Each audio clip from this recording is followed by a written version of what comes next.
This podfic contains content that may be disturbing for some viewers, including mentions of violence, guns, and physical and emotional abuse. Please check out the complete list of content warnings in the description, and proceed with caution if you are sensitive to these topics. Hello, my lovely little gemstones. It's Saphira, and today I'll be reading When the Chips Are Down by Whiskey with Patron. Chapter 39. We Almost Died. Logan took a cautious step backward. He'd half hoped maybe Sharp had missed him in the darkness and was looking at something else, but that gaze was trained right on him and Remus, as was her gun. A gunshot rang through the air and he skittered away. Remus didn't make a sound, which could have been a very good or a very bad thing. Logan ducked behind a wall, but even now he heard voices yelling and footsteps running. There would be people on him in no time. He needed to get him and Remus out of here, now. Remus squirmed in Logan's arms, and before Logan could tell him to stop, he had broken free. Remus sprinted down the hallway, ignoring Logan's whispered call of, "Remus!" He disappeared into the darkness. Logan cursed under his breath, but he froze when the cold muzzle of a gun pressed itself to his temple. He spotted Sharp on the other end of the gun out of the corner of his eye. He lashed out at her arm just as she fired.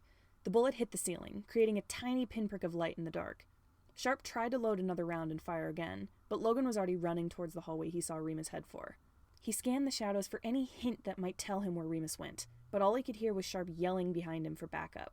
If he got caught, there was no guarantee he would get out alive. And what if they got Remus? Who knew what they would do to him? Logan turned down another hallway and yelped when he crashed right into someone. He toppled backwards. Before the person he'd bumped into had a chance to attack him, he drew his knife and prepared to defend himself. A hand grabbed his and pulled him to his feet. "Logan, run," Janus's voice said in the darkness. Logan squinted. He could just make out the silhouette of someone in front of him. The bright yellow of their gloves was easy to see in the dark. "Janus, run," Janus interrupted. He pushed Logan towards another hall. He stumbled into it and ducked behind a corner just as a flashlight beam lit up the corridor he'd just been in. "Chimera," said the raspy voice of Wrath's leader. Logan couldn't suppress a shudder at the sound. "What is it, Justice?" Janus said, voice as smooth and calm as always. "Sharp said there are people in here trying to get those twins," the other voice growled. "Shit, are you kidding me?" Janus cursed, and if Logan didn't know that it was Chimera agents rescuing the twins, he would have believed that Janus genuinely found that information frustrating. How did she find that out? "She bumped into some fucker that had one of the kids." A shot in the darkness met Logan's ears.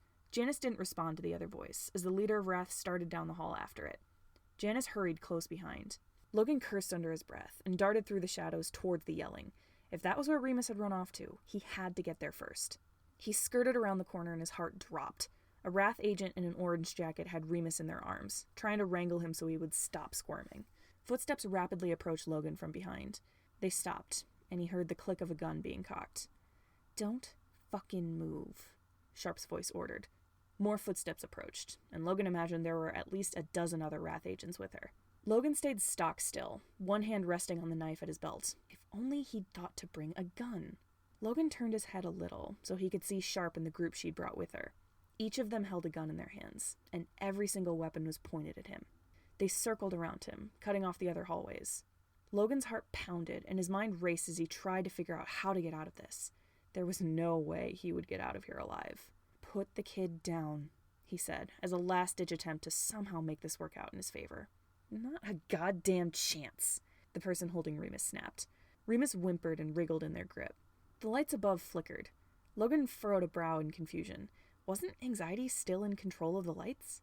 He caught sight of the small, blinking red light of a security camera on the wall. The lens was pointed right at him.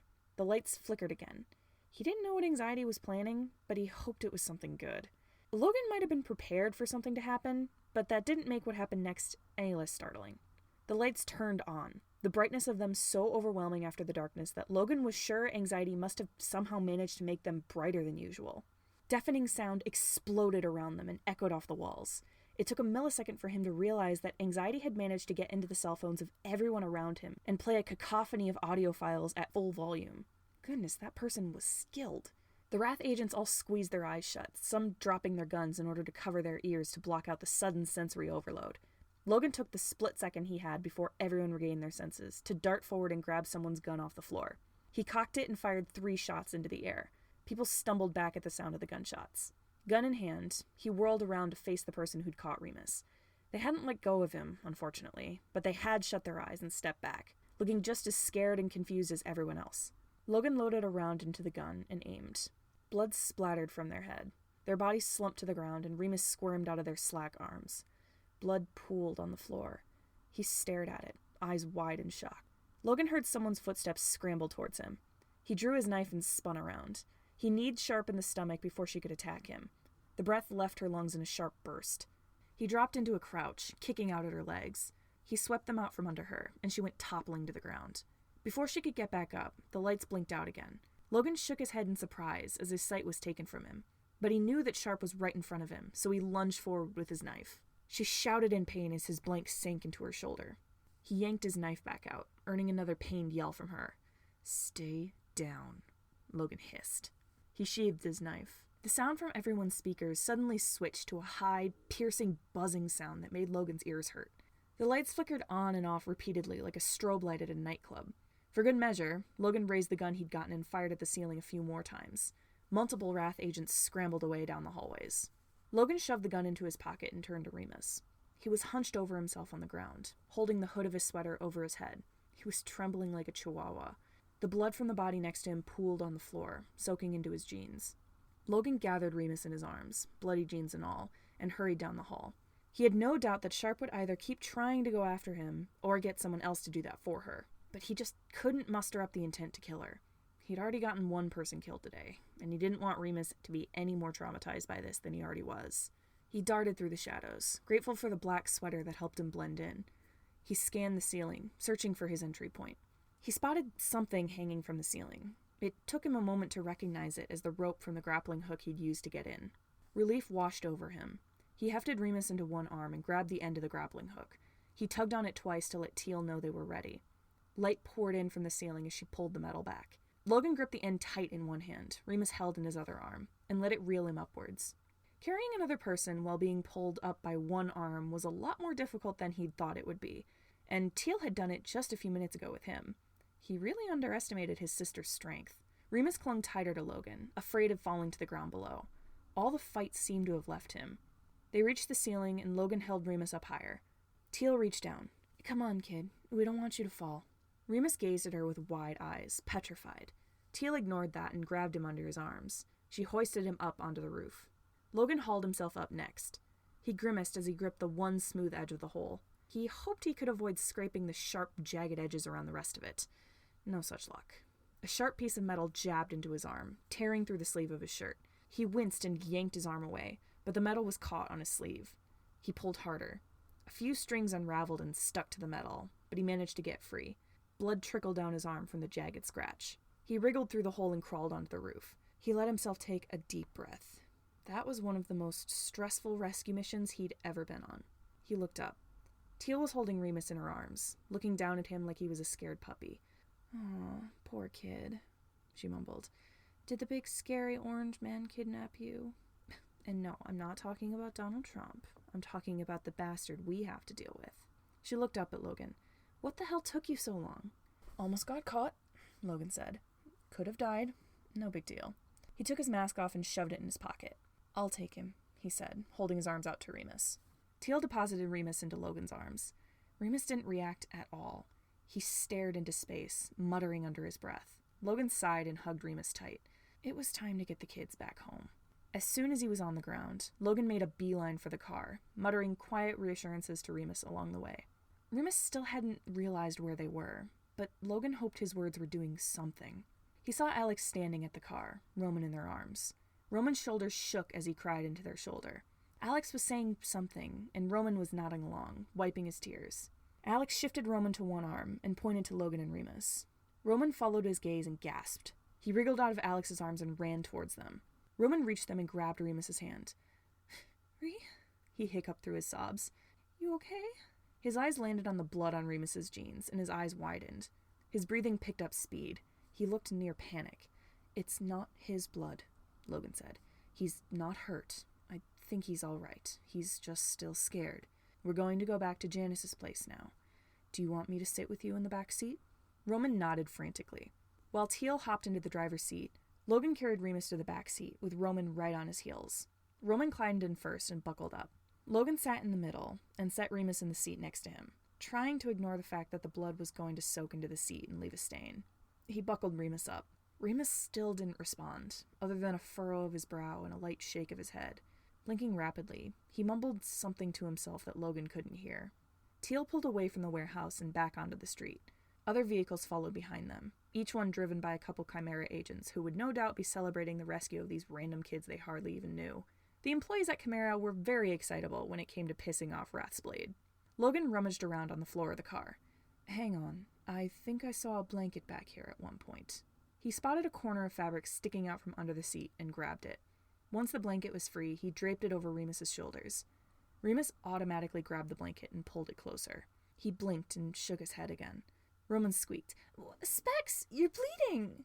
Logan glanced down at his arm, where the edge of the roof had snagged his shirt and scratched him. The wound didn't look that deep, but it was jagged. That would leave a scar. "It's okay, Roman," he said. "I've done this before. It's not my first time I've gotten scratched crawling through a ceiling. The real question is, are you okay?" Roman sniffled and cuddled up to Logan. "Sort of. Maybe. I don't know. What happened? I remember most of it, but that last bit was a blur." "We broke in and got you out of there, while Janus and Moggy distracted the man who was keeping you there." Logan wrapped his arm around Roman's shoulders. "You're safe now." Tears streamed down Roman's cheeks. He buried his face in Logan's shirt and cried. Logan awkwardly patted his shoulder. At one point during the car ride, after Roman's cries had faded into sniffles and hiccups, Remus stirred in his seat. He reached out and rolled the car window up and down multiple times. "Remus," Logan said softly, "you with us?" It took Remus a moment to process Logan's questions. "Yeah, I think so." He rubbed at his eyes. "Jesus Christ, what happened? How did I get here?" He glanced down. "Where did all this blood come from? Don't tell me I killed someone. I don't think I would do that, but if I did, I'm gonna have to have a stern talk with myself." "We broke in and rescued you. You swore at me multiple times. I may have shot someone, but that's besides the point. How are you feeling?" Remus sighed. "Not bad, I guess." He groaned and lowered his face into his hands. "That's one more traumatic memory to keep us up at night. Where are we going?" "Back to Janus's house. I'm sure your brother is worried as to where we all were for those few hours." Remus furrowed his brow. "Wait, how long were we gone?" Logan checked his watch. "Since we left for drama practice at 3, we've been gone approximately for 5 hours. 5 hours? Roman whispered. "Oh, Virgil's gonna be so worried." Chapter 40. I Get Scolded by a 15-year-old. It didn't take long to get to the house. Teal parked Logan's car in the driveway. Roman reluctantly pulled away from Logan and hopped out of the car, Logan and Remus following close behind. "I'll go drive back for Janus," Teal said. "He and Moggy can bring your car back later." "Sounds good," Logan said. Logan led the kids up to the door.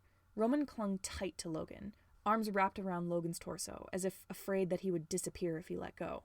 Remus lagged behind him, occasionally mumbling something to himself as he walked. Logan opened the door and was immediately faced with a frantic DW and a panicked Virgil. "Where were you?"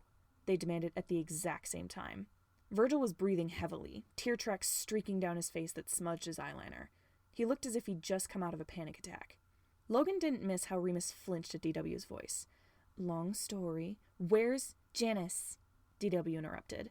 She glanced around the driveway, as if he was hiding in the garage or something. Virgil nudged DW aside. Roman let go of Logan and collided with Virgil, wrapping his arms around him tight. Virgil shot a glare up at Logan. "You were gone for hours," he said. "What the hell happened?" Logan put a hand on DW's shoulder and steered her back into the house. "Janus is fine. Let's talk inside. It's been a long day." Logan managed to guide DW to the armchair. Virgil and Roman sat on the couch. Remus shuffled in after them and plunked himself down next to Virgil. Virgil's eyes widened when he saw the red on Remus's jeans. "Is that blood?" he shrieked, eyes wide with panic. "It's not his," Logan blurted. "Someone got shot, not Janus," he added, when he saw DW inhale sharply. He heaved a sigh. "Drama practice may not have gone as planned," Logan said. "An intern from the school kidnapped the twins. We had to break into a warehouse owned by Reth to get them back. That doesn't answer my question as to where Janus is, DW said. Her voice shook as she spoke. She kept looking at the door like she was expecting Janus to walk in at any minute. Logan sighed. He's meeting with the leader of Wrath. DW deflated. She put her face in her hands and then raked her fingers through her tangled hair. Jan, what the hell did you do? She muttered. She pushed herself to her feet. I have to be there. I have to make sure he's safe. Logan grabbed DW's arm before she could make it to the door. You're not going anywhere. I can assure you, Janus is fine. Moggy is with him. It doesn't look like you can do much protecting anyway. You look like you just woke up from a coma. DW glanced down at her rumpled pajama pants. You're right, she relented. She rubbed at the bags under her eyes. Are you sure he's okay? Positive. Where's Diana? DW flopped back onto the couch. Upstairs. Said she needed a few minutes to process everything that happened today. Why don't you go upstairs, too, and relax? Logan suggested. I'll take care of the kids. Gonna be pretty fucking hard to relax when Janus is in danger, DW muttered. Logan crossed his arms, unwilling to budge on this topic. DW was not in any shape to be protecting anyone. Dorothy, he said firmly. To his surprise, DW shot to her feet and stepped forward so she was right in his face. You don't get to call me that, she snapped. You don't have the goddamn right. She clenched her jaw and glanced at the kids, then back at Logan. Her hand shook as she clenched and unclenched her fist. She shook her head at Logan. Don't you dare call me that, she whispered, tears shining in her eyes. She wiped at her tears and stormed off to the dining room. I'm going to let Diana know you're alive, she said. She disappeared through the door. So... Logan turned to Virgil at the sound of his voice. Virgil sat on the couch, legs and arms crossed, icy cold glare leveled at Logan. Despite the fact that he was a 15-year-old wearing an oversized sweater, he almost looked like a disappointed mother. Mind telling me about this kidnapping? He said, voice as cold as his glare. Logan shifted on his feet, suddenly nervous. He had never seen this fiercely protective side of Virgil before. Logan took a deep breath. Okay. Before I continue, I would like to preface my statement by saying that everyone is physically unharmed, aside from me. I merely scratched myself, and I will get DW to stitch up the wound later. Janus is not present because he is meeting with the leader of another gang, and he has Moggy with him as a stand-in bodyguard. Roman and Remus are both fine, physically. The look on Virgil's face made Logan feel like a kid who'd gotten caught with his hand in the cookie jar. Logan tried not to hunch his shoulders under his gaze. So, at drama practice, Logan continued, Roman and Remus went into the school, while Janus and I decided to wait out in the car for them to be done. Funny story, Janus and I kind of got into an argument and lost track of time, and the twins may or may not have gotten temporarily kidnapped. We broke in and got them back. Everyone is safe. Well, Janus, maybe not, but he will be once the meeting is done. Virgil raised a brow. He only tore his gaze away from Logan for a second, when Roman curled up on the couch and huddled into his side. Virgil wrapped an arm around Roman and gave him a reassuring squeeze. Virgil turned his eyes back to Logan. Janus was supposed to watch them, he said. I'm going to talk with him later, he growled. And I'm not done with you either, Specs. You're responsible for this too. You're not taking care of them when I'm not around anymore. Having said his piece, Virgil gently untangled himself from Roman's arms. Remus, let's go get you cleaned up, okay? He said, in a voice that was much softer than the one he'd just been using with Logan. Remus nodded blankly as Virgil helped him to his feet. They shuffled off to the stairs together, with Roman clinging to Virgil like a leech. Logan watched them go, guilt settling over him like a blanket.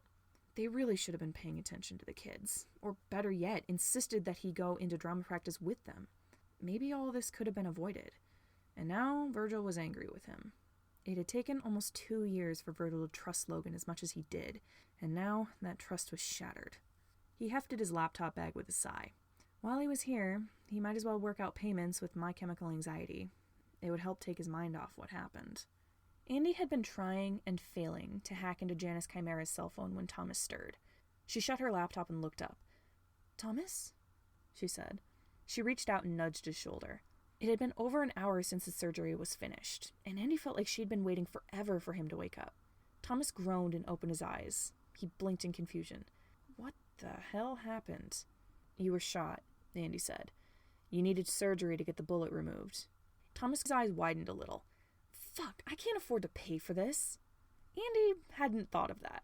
She bit her lip, trying to think of any way they could get out of this, but no ideas popped in her head. Thomas sat up, wincing at the pain in his arm. At least it wasn't my left arm, he muttered. Where are Patton and Remy? Patton got to the critic house, Andy said. Remy was taking in for questioning. I already thought of ways we can break him out. What do you think about hijacking a wrecking ball and smashing it through the police station? We are not knocking down a police station, Thomas said firmly. Not again. Andy heaved a sigh. You kill all my joy. Hey, I just got shot. I don't want to do anything exciting right now. Fair enough. Andy leaned back in her seat. How do you feel? Thomas gently poked at his bandages. Like my arm was hit by a car, he groaned. I might have to take a loan from Chimera to help me pay for this. I hate owing them things. Won't they just give you money since you used to work for them? They don't work that way. Thomas furrowed his brow. But my boyfriend still works for them. Maybe I can get him to take out some money. Andy blinked. Wait, you have a boyfriend? I told Remy you were single. Why does that matter? Isn't he dating Patton? No, they're both single. Haven't you noticed that Remy's been flirting with you? Thomas shook his head. Andy, I'm an oblivious gay disaster. I get confused when even my boyfriend tries to flirt with me. He settled back onto the bed with a grunt of pain. What now? Andy shrugged. I don't know. I guess we wait until someone gives you the green light to leave, and then we head over to the critic house. Or the police station to break out Remy. That too. Andy's phone buzzed into her pocket. She dug it out and glanced at the screen. A text from Logic and Crofters had popped up on her screen. We managed to get both of Patton's children back safely. Thank you for your contributions. What payment method would you prefer? Who is it? Thomas asked. Just a hacker friend, Andy answered. Give me a second. She read over the message a couple times, considering her options. This had just been a quick little side project, something to pass the time while she waited for her friend to wake up after surgery. It didn't cost her anything, so she didn't see any reason to get paid for it. However, having someone in Chimera who owed her could certainly come in handy down the road. I'll ask you to do something for me in the future if I need it. This task was no skin off my back. I don't need payment right away. A response appeared within a few seconds. Of course it wouldn't be any skin off your back. I don't see how a hacking job would be able to remove any of your skin anywhere, not just off your back. Andy snorted. Dude, it's a figure of speech. It wasn't any problem. I regularly turn off the lights in Rat's headquarters for fun. This was just something for me to do in my free time. Really, I should be the one thanking you for keeping me from getting bored. Ah, I understand. I'll keep an eye out for any messages from you regarding a favor then. Perhaps I'll speak with you later. See ya, nerd. Andy put her phone away and stood. I might as well get a nurse to check on you, so we can figure out when we can leave. Once Andy called a doctor and a nurse into the room, they both examined Thomas's wound, his bandages, his vitals, and questioned if he had any other detrimental symptoms. They concluded that he would be good to leave as soon as he felt up to it. Andy was relieved that his wound hadn't been too serious. If Thomas had been horribly hurt, it would have taken them ages for them to be able to leave. It still took a while to actually leave, but they got out of there at a decent time. It may have been 8 o'clock and way past supper time, but they had both agreed that they were going to eat as much pizza as they could handle as soon as they got to the critic house. Andy hadn't eaten since her little outing with Price. She grimaced at the memory of it. They called a cab to take them to the critic house, but they stopped the ride before they could get there. Andy had spotted Remy's bike still parked where they'd stopped it when Thomas had gotten shot. Remy would die if anything happened to his bike. Andy didn't want to just leave it out in the open. Remy still had his keys, but Andy was lucky she knew how to hotwire a motorcycle. Soon, the two of them were speeding off towards the critic house. Andy tried to take it slow. She didn't want to jostle Thomas too much, since he could only hold onto her with one arm. He might fly off the bike right into the street. The critic house was just down the street, so it didn't take long to get there. Andy gazed up the hotel as she drove into the parking lot. The place didn't look any different than she'd remembered. Thomas stepped off the bike. Guess we should go find Patton. Andy tensed. She wasn't looking forward to the questions Patton would no doubt fire at her about the bag she'd taken from his weapons locker. Guess so. She shouldered her laptop bag and started for the door. Thomas was right on her heels. She pushed the doors open and peered into the lobby. Most of the couches were occupied by a variety of assassins, bounty hunters, hackers, and gang members. Hardly any of them looked up when Andy and Thomas walked in. Where might Patton be? Thomas asked. Andy glanced around at the dozens of people. A lady with a gun glared at her, and she lowered her gaze. I don't know. Should we ask? Andy and Thomas stuck close together as they made their way to the front desk. Being in this place always set Andy on edge, despite the fact that no one could hurt her in here. Andy cleared her throat when they reached the desk. Hello? The receptionist looked up from his computer. He raised an eyebrow at the two of them. Can I help you? We're looking for Patton Hart, Andy said. The receptionist scoffed. You and everyone else, kid. Can't tell you where he is, though. The boss doesn't want people to know. Andy was hit by a wave of confusion at that. The boss? Why? Does he know Patton? That's not my business to say, kid. However, he did tell us to watch out for a few people, and you seem to fit those descriptions. Are you both gay? Never mind. Stupid question. Of course you are. You wouldn't dress like that if you were straight. What are your names? Andy and Thomas exchanged a confused look. I'm Thomas Sanders, and she's Andy, Thomas said finally. The receptionist sighed. Hang on. He grabbed the phone on the desk and dialed a number. Mr. Critique, Hart's friends are here. You want to see him, or should I send him up? He paused. Okay. He hung up. Patton's room is on the 4th floor. Tell the guards outside his door that Aaron sent you. They'll let you in, probably.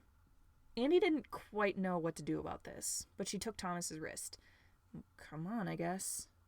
They made their way to an elevator and stepped out onto the 4th floor. Just as they left the elevator, Andy realized that the receptionist hadn't told them which room was Patton's. However, it wasn't hard to figure it out. The only room in the hallway that had guards in front of it was room 456. She and Thomas hurried up to it.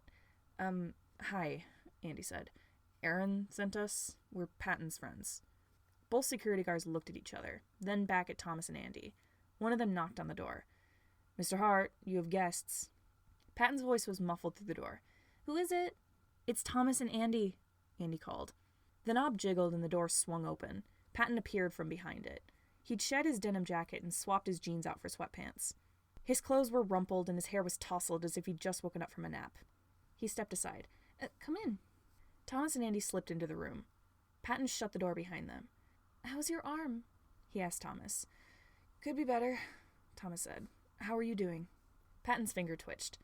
Could be better. He crossed his arms. That's not really what I want to talk to you about, though. Andy tensed as Patton reached behind the nightstand and picked up a black bag, the same one Andy had stolen from his weapons locker and given to him early that day. He flipped the bag open, revealing the brightly colored contents. You have some explaining to do, he said, glaring at Andy. Chapter 41. Remy versus a real-life trolley problem. Andy took a deep breath. Okay, I can explain. You found out I was poison dart and broke into my weapons locker, Patton interrupted. Andy blinked. Okay, so maybe that kind of sums it up.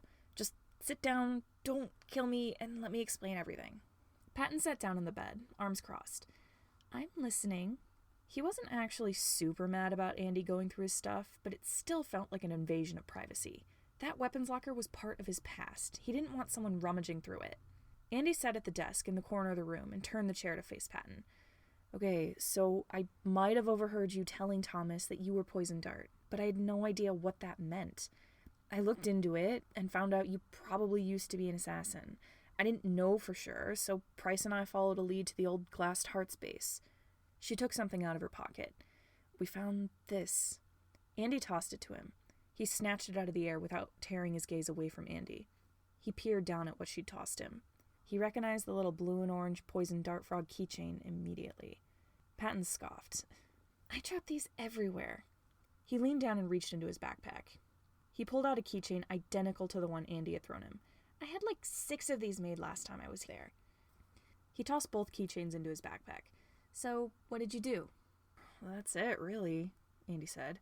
We went to your weapons locker, and I took something so Price and I could ask you about it later. Her face flushed, and she fiddled with a black brooch on her sweater that Patton hadn't noticed before.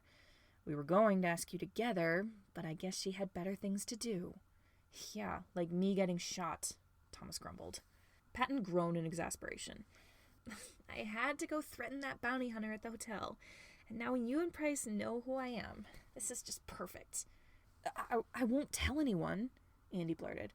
It's not you I'm worried about, Patton sighed. It's Price. She's just out there with that information. The other bounty hunter probably won't say anything to anyone who matters. He was scared shitless. But Price doesn't know why it's a big deal. She could say anything to anyone. I don't think she will, Andy said. And I'm not defending her at all. I just don't think she'll say anything. She won't think it's important enough to mention. And if she does know it's important, she'll probably sell that information or something, not give it out freely. Patton was not reassured by that. He didn't trust Price. He hadn't trusted her from the beginning. Her running around with that information set him on edge. "Where's Remy?" he said, choosing to change the subject. "He was taken into the police station for questioning," Andy answered. "If he's not here by tomorrow, I will personally break in and get him myself."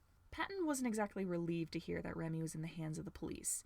They might have known he's acquainted with Patton and were grilling him for information. Patton was less worried about himself and more worried about Remy. Would he be okay with the police until they released him? Would they even release him at all? The phone on the nightstand rang. He snatched it up to stop the noise, then hesitantly pressed it to his ear. "Hello?" "Poison, darling." Dice's voice boomed through the receiver. "Honey, I heard that your friends dropped in, and I just have to meet them, especially the gay boy. You said he wears a red leather jacket, and I love guys who can pull off red. Is he single?" Patton rubbed the bridge of his nose to quell his growing headache. "I don't know. I think he's single. Please don't flirt with him. Your dumbass cousin already did that, and I don't need you to embarrass me too." Fine, Dice said. "Anyway, would you and your friends be willing to come upstairs? I would love to meet them." "Remy isn't here yet. Should we wait for him?" "Oh no, I'll fill him in on everything later. I just want to get acquainted with your crowd. Don't worry about getting all dolled up for me, baby. I'm sure I can handle seeing you in something other than a polo shirt and a dirty hoodie. You've been running around for a while. You deserve a break, hon." Patton resisted the urge to sigh. "Just please don't be too extravagant and loud. I have a headache coming on." "Darling, if I'm not extra as hell, what am I supposed to do? What's life without living out a few gay stereotypes, "Dice," Patton groaned. "Fine, I'll tone it down," Dice relented.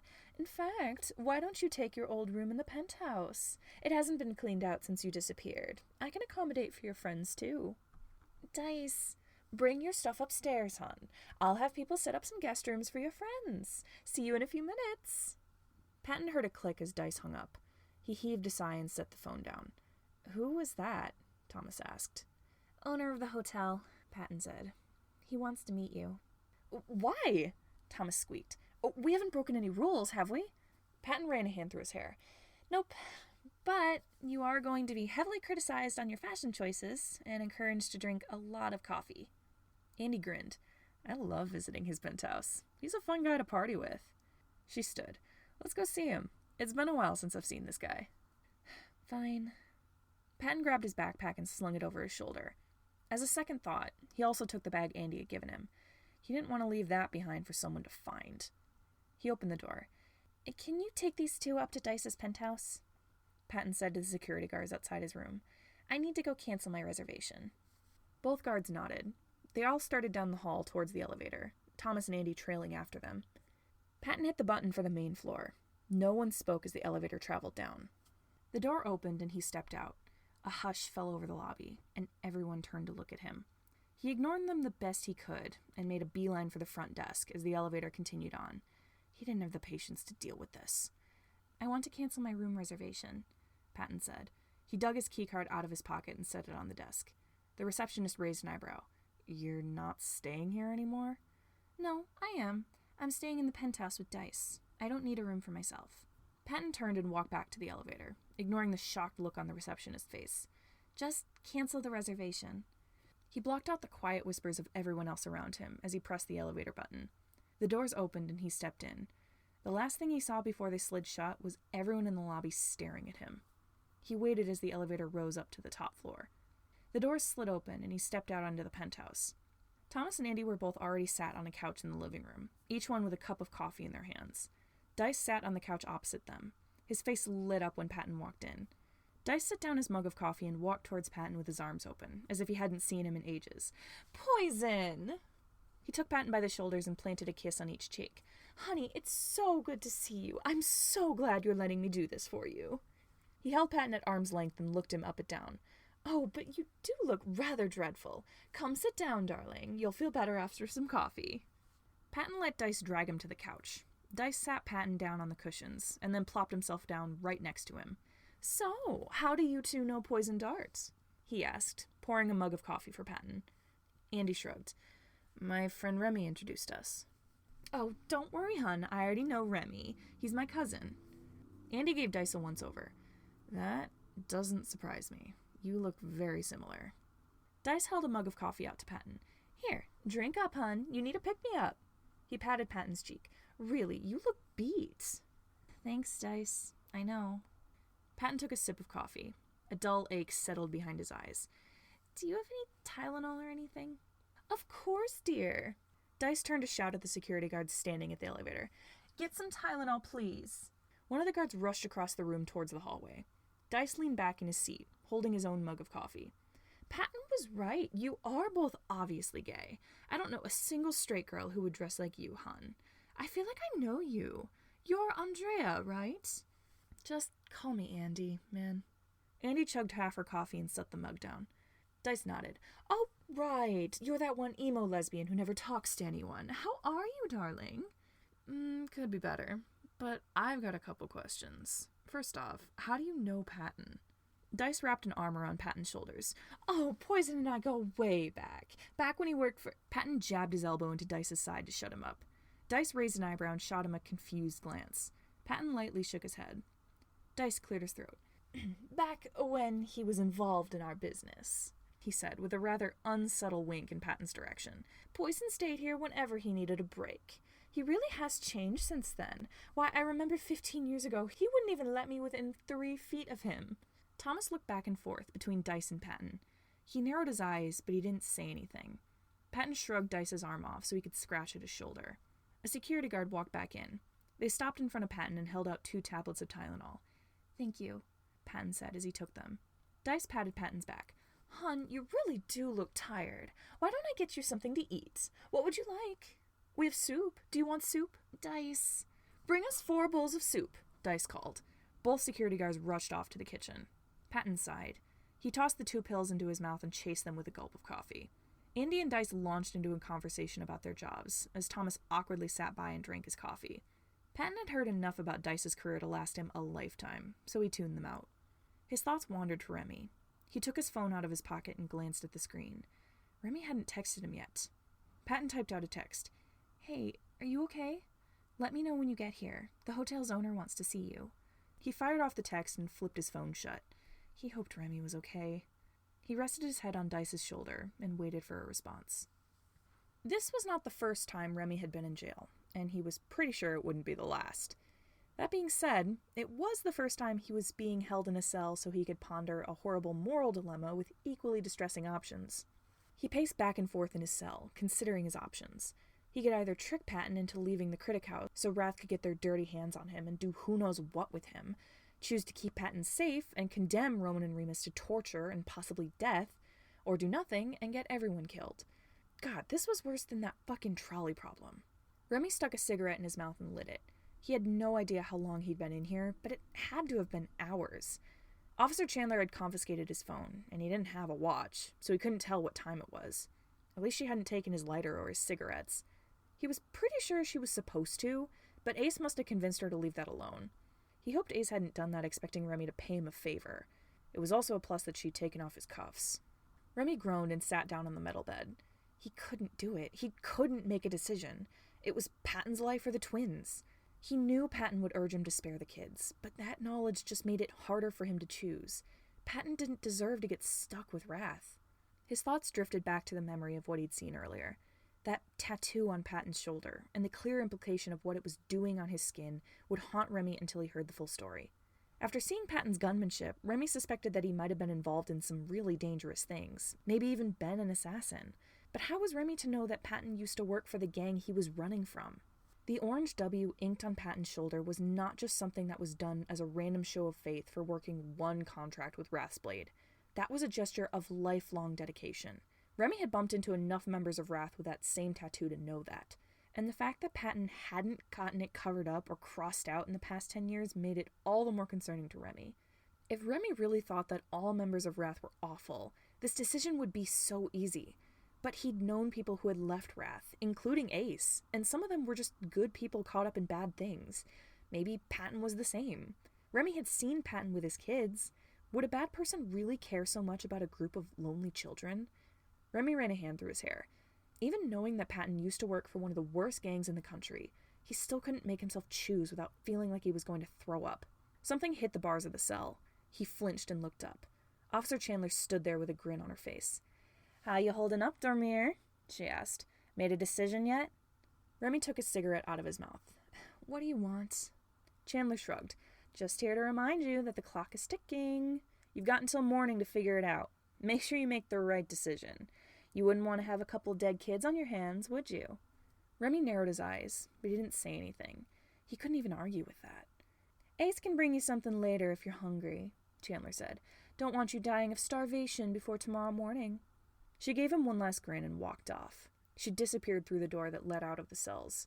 Remy watched her go. She was right. He did need to make a decision. Otherwise, everyone would end up dead. Remy's stomach flipped. Patton would never forgive him if he chose him over the twins. He had no choice but to do what they wanted. He had to get Patton out of the Critic House. He stood up and started pacing again. He felt nauseous at the thought of turning Patton in, but he just couldn't sacrifice the twins for this. That made him feel even worse. They were kids. Remy heaved a sigh and put out his cigarette against the wall. In all his years of working in the crime business, he had never ended up in a hostage situation like this. Remy yelped as the lights blinked out. He grabbed his lighter and flicked it on to give himself some light. He squinted through the dark. Nothing seemed out of place in the room of cells, but he couldn't see well in the dark, so it was anyone's guess as to what was going on here. Maybe there was a blackout. The door opened again. Remy scowled. "What do you want now?" Surprisingly, it wasn't Officer Chandler's voice that responded. "Is that any way to talk to the fellow who's gonna bust you out of the cooler?" Remy looked up. A flashlight beam glared in his face. He let his lighter go out and raised a hand to block the light. He couldn't see anything with it shining in his eyes like that. "Ace, stop being a dick," Remy snapped. "Lower the flashlight." Ace's voice laughed in response. The beam of light redirected so it was aimed at the wall. Remy squinted through the faint light. Sure enough, Ace was leaning against the bars of Remy's cell, a smirk plastered on his face. "You can't get me out," Remy said. "If I'm not here, they're gonna kill 2 kids that I know. Leave me here." "Oh, but Rem," Ace said, "that's not the only reason I'm here." Remy raised a brow. "Why else would you be here?" "I'm upholding my end of the deal, and I want to watch the bloodbath. My money's on the bounty hunter, by the way." Ace stepped aside, and someone else walked into view. Remy clenched his fists at the sight of their bright red hair and spotless white jacket. "Hey, sunglasses," Price said. Thank you all so much for listening.